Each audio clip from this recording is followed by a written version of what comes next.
So guys, in this part we are going to make a caption and audio for our interaction objects.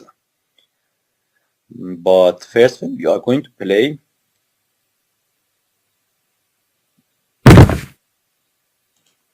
as you see, we have these two, so warning, because we have the box collided, that is will be the collision will be negative. That's why let's fix that so that we are not going to get warning anymore.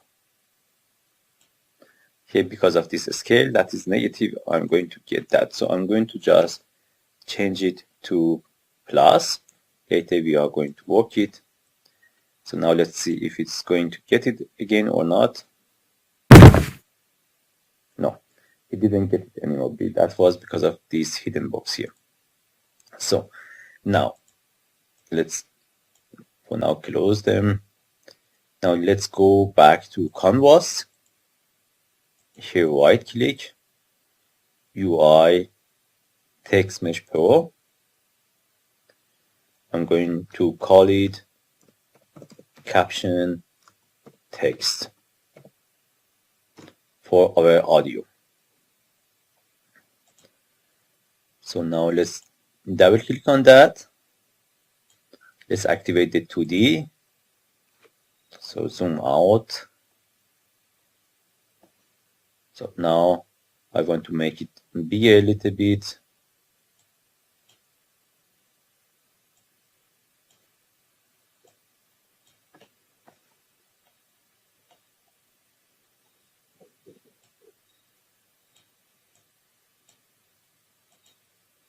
Bring it down.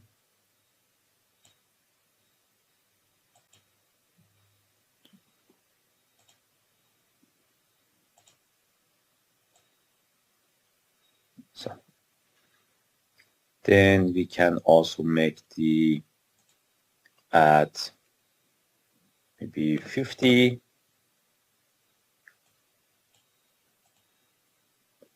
Bold. And also let's put it at the middle. So now he, for example, went to the bookstore to find something, for example. So let's check it. How is it good or not? Yeah, that's great. We can even change the color if we want. Maybe make it yellow. So now let's go inside of our game asset environment. Font. Here we have some fonts that I made it ready for you, so we can go inside of one of them. Here, for example, here Gypsy Cares. Right now we cannot use it. As you see, when I'm trying to use it here, it doesn't allow me to. We need to make an asset from it because we are using TextMesh Pro. We need here to make a font asset. Now we can put it there. For example, it becomes like that.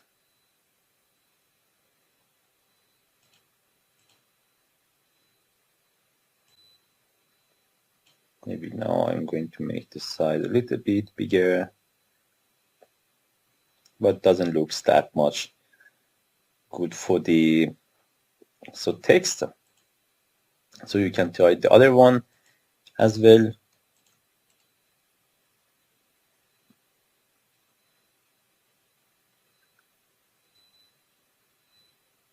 So TextMesh Pro and font asset.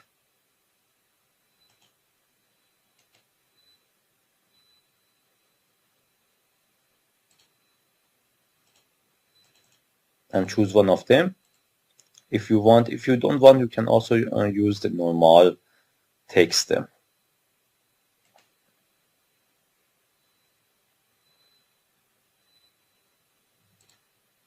So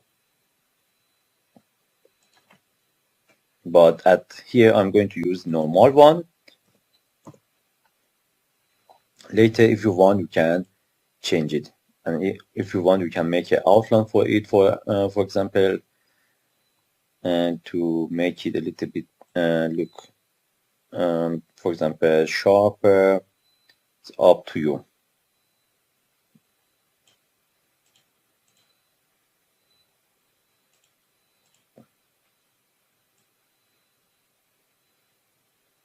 Or you can make an underlay from it.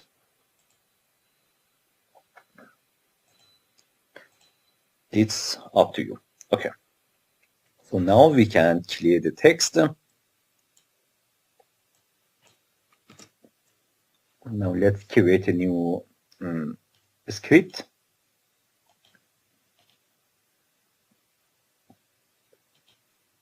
I'm going to call it audio player.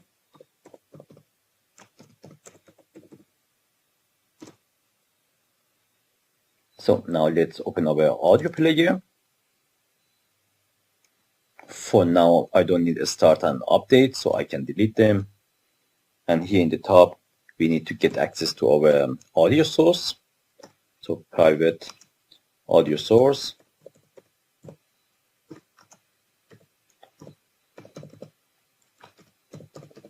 Call it also audio source. Then we need the awake function to get that component. So audio source is equal to get component. The component that we want to get is our audio source.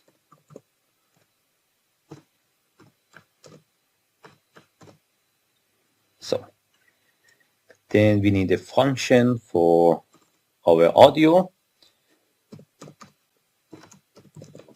Public void play audio,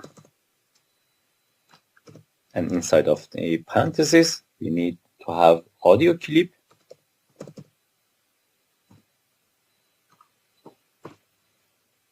and pass that information to clip. So I think that's all. The only things that we need to fill that part, but first, now let's save it. Going back to our UI manager,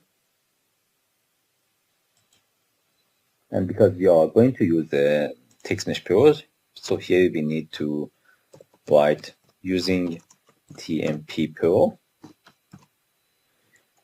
Then down here we need to write also public text mesh pro UI. I'm going to call it caption text. Now let's make a function to get our caption text. Public void set caption text string text.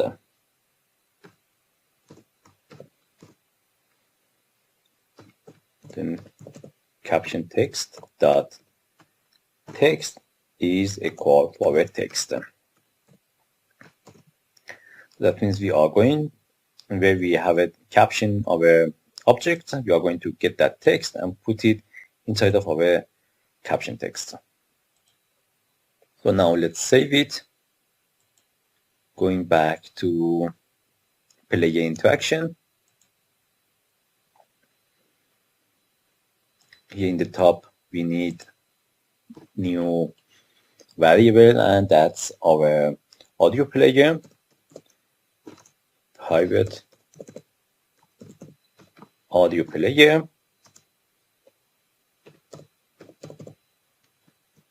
Call it also audio player. Now let's make an awake function. Here we can say audio player is equal to get component or audio player.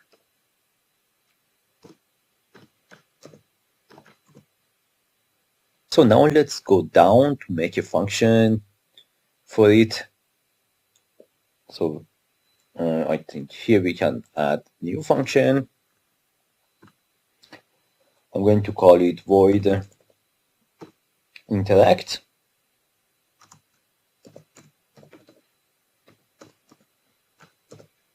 Inside of that item, then we want to write for our item that our audio player dot play audio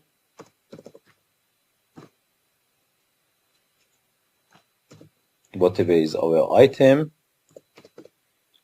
we have that audio clip. That means we are going to do our items, find the audio clip and play it when we are going to interact with that object. And after that also we want to set our text for our sound, so caption text. So here UI manager dot instance set caption text, going to our item, then getting our text. And as you see, inside of our mug item, we have audio clip. So we are going to play this audio clip. And then after that, we are going to show the text, the caption text for our audio. So now let's go back to our player interaction again, and where we are going to use that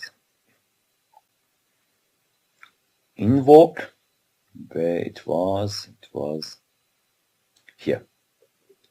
Now we can bring it down. So I'm just going to cut it and paste it here inside of our interact. That means as soon as the so audio is finished and caption text is we see the caption text, then we can finish it in our interaction. But this time, instead of so 1 second, I want also to add something else. Here I'm going to use the plus, but before that, also want to first hear the whole sound and then finish it. So item.audio clip dot length plus 1 second, or you can, here I'm going to use 0.5 second. Now let's go up. Here we need to use that interact function. So interact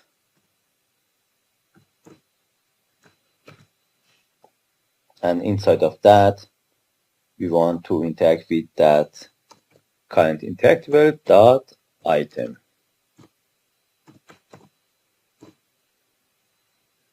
But no worry guys, later I'm going to comment all these lines so that you can understand what exactly we are doing here. So now the only things that left is going back to audio play. Here we want to play that audio. So audio source dot play one shot. That means we want to just play one time that audio clip, and inside of that pass the clip in it.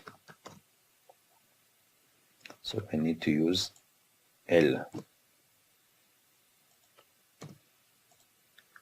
So now let's save all the script. Going back to our game. Now here, going back to our player. Get down, I want to add the audio clip, that is skip that we make. So audio player. I'm going to bring it up.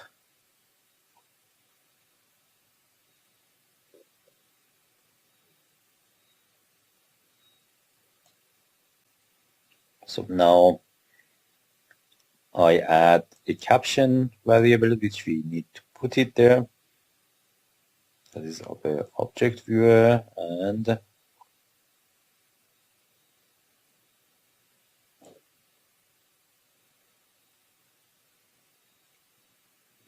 our UI manager. Here we have caption text.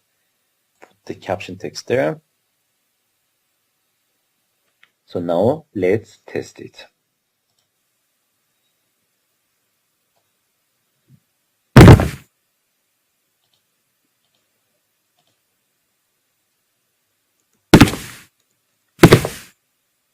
Look! Who does this belong to? Doesn't matter. I don't need it anyway. And you see, as soon as the voice is finished, we are able to back it. But before that, we are not. Look! Who does this belong to? Doesn't matter. I don't need it anyway. So for example, you can also maybe put a code inside of that or something inside of that. And after that, okay, this is the code for this key or this place, and use it to solve a puzzle. So, which we are going to work on it later. But for now, so we have a voice for our objects. That's really good.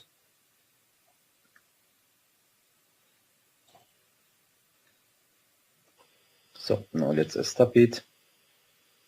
We don't also get any errors or warning. That's also great. So everything's worked fine. So guys, as you see, I just opened the Phobia gameplay from YouTube B, and so far we did this part of the game that we can interact with an object, turn it around. Fuck those bastards. And also have a sound for it. Can't let them destroy my notes. Gotta find somewhere to keep them. So, but in the next part, we are going to try to make safe so that we can get the image from an object. I think here or something like that. There, for example, we can get this image and get some information or a story about the game. And later also we are going to work that we give activate some animations, for example, like this, that animation going to the right side, so that plate going to the right side, and we can then pick the key. So then see you guys in the next video.